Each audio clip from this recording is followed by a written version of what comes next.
बहुत समय पहले की बात है। एक शांत और सुंदर गांव में रामू काका और उनकी पत्नी सुमित्रा देवी रहते थे। उनका घर नदी के किनारे बसा था, जहां से सुबह सूरज की किरणें पानी की सतह पर चमकती थीं और शाम को चिड़ियों की चहचहाहट सुनाई देती थी। रामू काका किसान थे और सादा जीवन जीते थे। उनकी दो बहुएं थीं, सरला और कमला। सरला बड़ी बहू थी। वह पढ़ी लिखी थी, शहरी माहौल में पली बढ़ी थी और उसे आधुनिक जीवन शैली पसंद थी। वह चाहती थी कि उसका घर साफ सुथरा दिखे, कपड़े ब्रांडेड हों और बातें करने का तरीका स्टाइलिश हो। कमला छोटी बहू थी। वह गांव की ही थी, अधिक पढ़ी लिखी नहीं थी, लेकिन बहुत मेहनती और स्नेही स्वभाव की थी। उसे हर बात में सादगी और अपनापन पसंद था। वह सबकी मदद करने में विश्वास रखती थी। शादी के कुछ सालों तक सब कुछ ठीक चला, लेकिन जब दोनों बहुएं नदी के किनारे बने दो अलग-अलग घरों में रहने लगीं, तब धीरे-धीरे उनकी सोच का अंतर साफ दिखने लगा। सरला को लगता था कि कमला उससे कमतर है। वह उसके पहनावे, बोलचाल और तौर तरीकों को नीचा समझती थी। कई बार वह ताना मारती। कमला, तुम लोग तो बस खेत और चौका बर्तन तक ही सीमित हो। जमाने से कुछ सीखो। कमला चुपचाप सुनती रहती और मुस्कुरा देती। उसे एहसास था कि बहस करने से सच्चाई नहीं बदलती। वह जानती थी कि समय हर किसी को उसकी असलियत दिखा देता है। एक बार गांव में लगातार कई दिनों तक तेज बारिश हुई। नदी उफान पर आ गई। गांव के बुजुर्गों ने चेतावनी दी, यह बाढ़ जैसी स्थिति है, सब लोग जल्दी ऊंचे स्थानों पर पहुंच जाएं। गांव में अफरा तफरी मच गई। लोग अपने अपने परिवार को बचाने की तैयारी में लग गए। सरला अपने गहनों, कपड़ों और महंगी चीजों को समेटने लगी। वह बार बार शीशे में खुद को देखती और सोचती। इन सब चीज़ों के बिना मैं क्या रह जाऊंगी। वहीं कमला सबसे पहले अपने दोनों बच्चों को सुरक्षित जगह पर भेजी। फिर वह रामू काका और सुमित्रा देवी को सहारा देकर ऊंचे टीले की ओर ले जाने लगी। रास्ता मुश्किल था, लेकिन कमला ने हार नहीं मानी। जब वह उन्हें सुरक्षित स्थान पर पहुंचा चुकी थी, तो उसने गांव के अन्य लोगों की भी मदद शुरू कर दी। उसने नाव लेकर लोगों को पार करना शुरू किया। जब पानी और बढ़ गया, तब सरला का घर पूरी तरह से घिर गया। वह छत पर खड़ी थी, मदद के लिए चिल्ला रही थी, लेकिन किसी ने नहीं सुना। तभी दूर से कमला की नाव आती दिखाई दी। सरला की आंखों में आंसू थे। कमला ने बिना किसी द्वेष के नाव को उसके घर के पास रोका और कहा। भाभी जी, जल्दी आइए, समय कम है। सरला रोती हुई नाव में बैठ गई। वह पूरे रास्ते चुप रही। जब वे सुरक्षित स्थान पर पहुंचे, तो सरला कमला के पैरों में गिर गई और बोली। मैंने हमेशा तुम्हें छोटा समझा।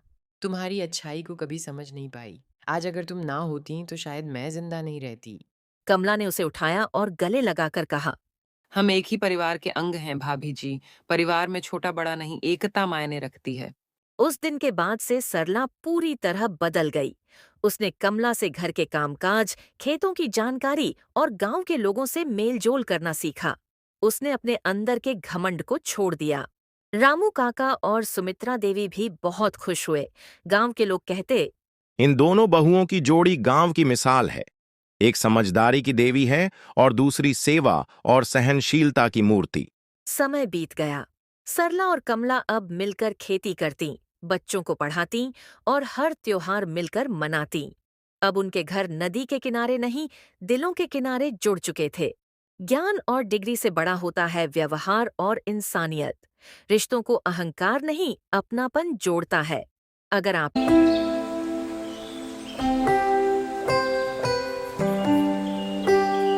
बहुत समय पहले की बात है।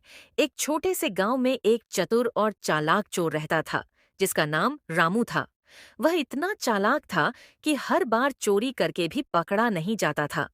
गांव के सभी लोग उसकी चोरी की घटनाओं से परेशान थे, लेकिन उसकी होशियारी के कारण कोई उसे पकड़ नहीं पाता था।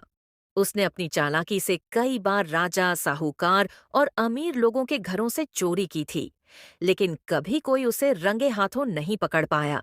रामू की चालाकी इतनी मशहूर हो चुकी थी कि राजा तक उसकी कहानियां पहुंच चुकी थीं। राजा ने घोषणा कर दी कि जो भी रामू को पकड़वाएगा, उसे इनाम मिलेगा। लेकिन रामू को इस बात की कोई चिंता नहीं थी। उसने एक नई योजना बनाई और इस बार उसने राजा के महल को ही लूटने का सोचा। रामू ने कई दिनों तक महल की सुरक्षा का निरीक्षण किया। वह जानता था कि पहरेदार रात में गश्त लगाते हैं और खजाने के कमरे के बाहर हमेशा चौकसी रहती है। लेकिन उसकी होशियारी ने उसे एक अनोखा उपाय सोचने पर मजबूर कर दिया। उसने एक दिन महल के नौकर का भेष बनाया और अंदर जाने का तरीका खोज लिया।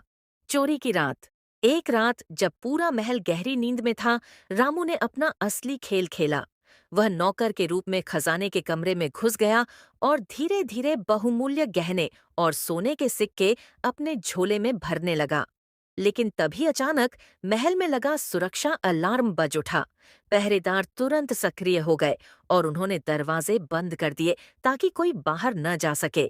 रामू ने तेजी से सोचा और तुरंत एक चाल चली। उसने पास में पड़ी झाड़ू उठाई और सफाई कर्मी बनकर जमीन साफ करने लगा। जब पहरेदार अंदर आए तो उन्होंने उसे झाड़ू लगाते हुए देखा और पूछा। तुम यहाँ क्या कर रहे हो? रामू ने बड़ी मासूमियत से कहा। इज़रेनिया, मुझे राजा ने रात में सफाई करने का आदेश दिया है। जब अलार्म बजा तो मैं भी डर गया। पहरेदारों को उसकी बातों पर शक तो हुआ, लेकिन उसकी शांत और आत्मविश्वास भरी बातों ने उन्हें भरोसा दिला दिया।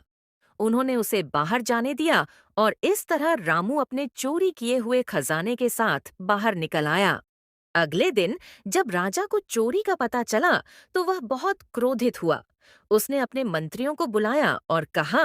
ये चोर बहुत चालाक है, लेकिन हम उसे पकड़ेंगे। राजा ने एक नई योजना बनाई। उसने पूरे राज्य में यह घोषणा करवाई कि एक बहुत बड़ा मेला लगाया जाएगा, जहां सबसे होशियार व्यक्ति को इनाम दिया जाएगा। रामू बहुत उत्सुक था और उसने सोचा कि वह भी इस प्रतियोगिता में जाएगा और राजा से भी ज्यादा चतुर साबित होगा। रामू मेले में गया और राजा की घोषणा सुना। राजा ने कहा। हमारी राज्य की सबसे होशियार प्रतियोगिता में जो भी अपनी चतुराई से सबसे अनोखा काम करेगा, उसे हम इनाम देंगे। रामू ने सोचा कि यह तो उसके लिए आसान काम है। वह मंच पर गया और अपनी चतुराई के कई किस्से सुनाने लगा। उसने यहाँ तक कहा। मैं इतना चालाक हूं कि मैंने राजा के महल में चोरी भी कर ली और किसी को पता भी नहीं चला। राजा मुस्कुराया और सैनिकों को इशारा किया। सैनिकों ने तुरंत रामू को पकड़ लिया और राजा ने कहा, सामने। अगर तुम इतने चालाक हो तो अब जेल से निकलकर दिखाओ। रामू को एहसास हुआ कि उसकी चालाकी ही उसकी सबसे बड़ी कमजोरी बन गई थी। वह पकड़ लिया गया और उसे कारागार में डाल दिया गया। चालाकी और चतुराई अच्छी होती है, लेकिन अगर उसे गलत कामों में इस्तेमाल किया जाए तो अंत बुरा ही होता है। ईमानदारी और मेहनत से कमाया गया धन ही सबसे मूल्यवान होता है। गांव में एक चतुर चोर रहता था जिसका नाम था मोहन। वह बहुत चालाक था और बिना पकड़े गए चीजें चुरा लेता था। एक दिन उसे खबर मिली कि गांव के सेठ रामलाल के घर में बहुत धन दौलत है। मोहन ने योजना बनाई और आधी रात को सेठ के घर चोरी करने घुस गया। जैसे ही उसने तिजोरी खोलने की कोशिश की, अचानक सेठ जाग गया। मोहन को समझ नहीं आया कि क्या करे। तभी उसे एक तरकीब सूझी। वह तेजी से जोर जोर से मंत्र पढ़ने लगा और आंखें बंद कर ध्यान मुद्रा में बैठ गया। हेलो दोस्तों, welcome to my YouTube channel. अगर आप लोग मेरे चैनल में नए हो तो प्लीज़ मेरे चैनल को सब्सक्राइब कर दीजिए। आप लोगों के सपोर्ट से मुझे प्रेरणा मिलेगा कि ऐसे बेहतरीन अच्छे कहानी लेकर आने के लिए। सेठ ने चोर को देखकर पूछा। तू यहाँ क्या कर रहा है? मोहन बोला। अगर आपको मेरी वीडियो अच्छी लगी हो तो मेरी वीडियो पर लाइक कर देना। सेठ जी, मैं साधु हूं। यह घर बहुत अशुभ है, इसलिए मैं यहाँ मंत्र सिद्ध कर रहा हूँ। सेठ घबरा गया और पूछा। क्या इस घर में कोई अनहोनी होने वाली है? मोहन ने गंभीर आवाज में कहा। हाँ, लेकिन अगर आप मुझे सोने चांदी के गहने और पैसे दान में दे देंगे तो आपके घर की विपत्ति टल जाएगी।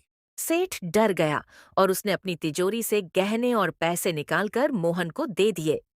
मोहन उन पैसों को लेकर चुपचाप वहां से चला गया। अगले दिन सेठ को एहसास हुआ कि वह चतुर चोर से ठगा गया है, लेकिन मोहन तब तक गांव छोड़कर जा चुका था। इस तरह अपनी चतुराई से वह बिना पकड़े गए चोरी करने में सफल रहा। हमें अपनी बुद्धि का उपयोग अच्छे कार्यों के लिए करना चाहिए, न कि गलत तरीकों से दूसरों को धोखा देने के लिए। बहुत समय पहले की बात है। एक छोटे से गांव में रामू नाम का एक किसान रहता था। रामू बहुत ही मेहनती और ईमानदार व्यक्ति था। उसके पास थोड़ी सी जमीन थी, लेकिन वह दिन रात मेहनत करके अपने खेतों को हरा भरा बनाए रखता था। रामू सुबह सुबह उठकर हल लेकर खेतों में चला जाता। गर्मी हो या सर्दी, बारिश हो या धूप, वह कभी अपने काम से पीछे नहीं हटता। उसके खेत में हर साल अच्छी फसल होती थी, क्योंकि वह समय पर बीज बोता, पानी देता और फसल की देखभाल करता। गांव के दूसरे किसान अक्सर उसकी मेहनत का मजाक उड़ाते थे और कहते, इतनी मेहनत करके भी क्या मिलेगा? लेकिन रामू चुपचाप मुस्कुराता और कहता। मेहनत का फल मीठा होता है। एक साल गांव में सूखा पड़ गया। बारिश नहीं हुई और ज्यादातर किसानों की फसलें बर्बाद हो गईं। लेकिन रामू ने पहले से ही तालाब में पानी जमा कर रखा था और अपनी फसल की देखभाल करता रहा। जब बाकी किसानों के खेत सूख गए थे, रामू के खेत में हरी भरी फसल लहराती रही। आखिरकार जब फसल कटी तो रामू को अच्छा मुनाफा हुआ। गांव के सभी लोग हैरान रह गए और उसकी सराहना करने लगे।